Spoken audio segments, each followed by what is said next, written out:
banyak orang lagi ada di fase yang sama, bingung, ragu, dan penuh pertanyaan.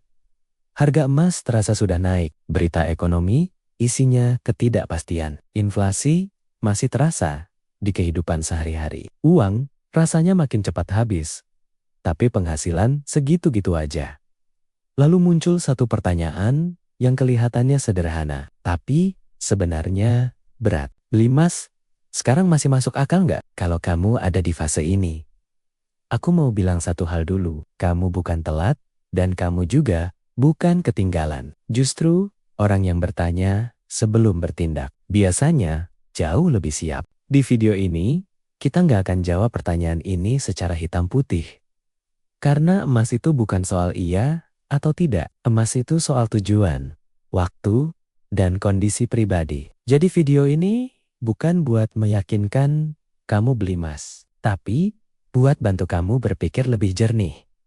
Sebelum mengambil keputusan, sebelum lanjut videonya, jangan lupa subscribe channel saya ya. Klik tombol like kalau videonya bermanfaat dan tulis pendapat kamu di kolom komentar. Subscribe itu gratis, tapi dukungannya luar biasa.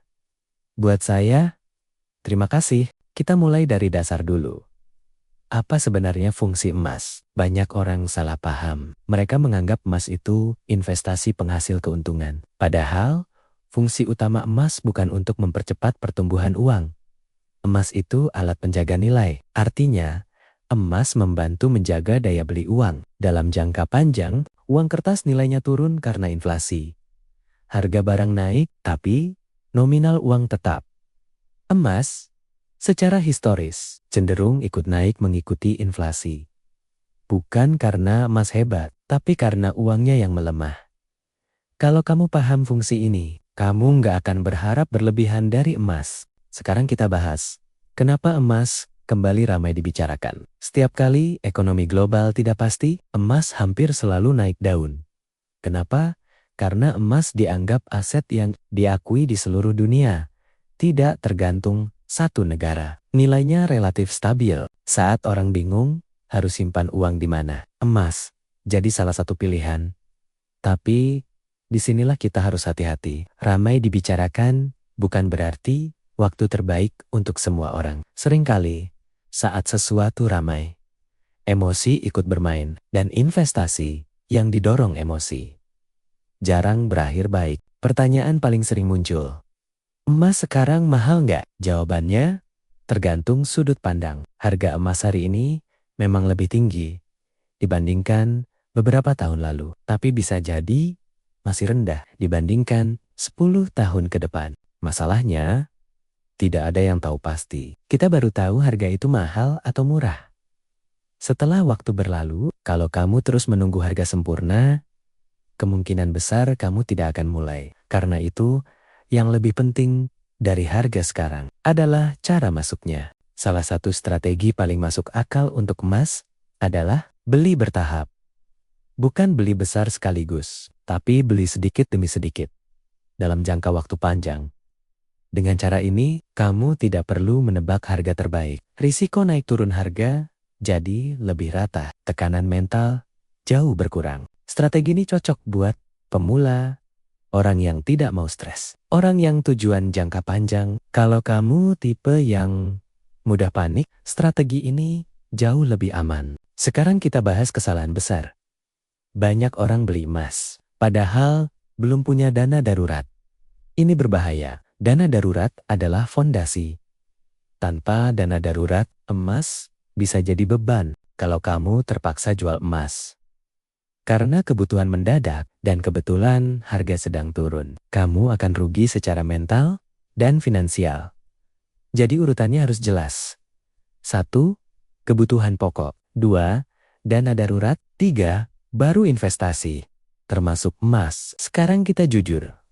Emas tidak cocok untuk semua orang. Emas cocok untuk kamu yang punya tujuan jangka panjang.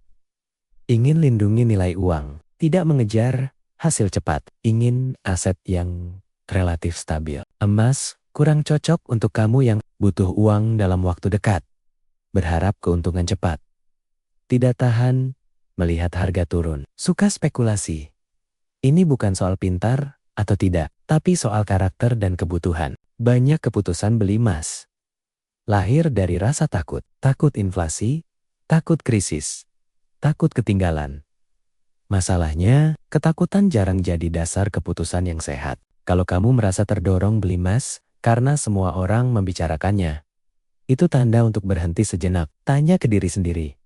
Kalau besok harga turun, aku masih tenang nggak? Kalau jawabannya tidak, mungkin kamu belum siap. Emas bukan jawaban untuk semua masalah keuangan. Emas sebaiknya jadi bagian dari portofolio.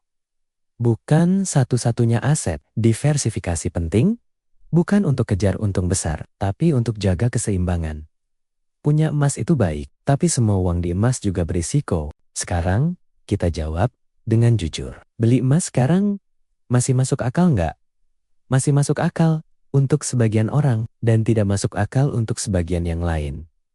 Masuk akal kalau tujuanmu jelas, ekspektasimu realistis, dan kondisi keuanganmu siap. Tidak masuk akal kalau keputusanmu didorong rasa takut, kamu berharap hasil cepat, atau kamu belum punya fondasi keuangan. Keputusan terbaik bukan yang paling cepat, tapi yang paling tenang.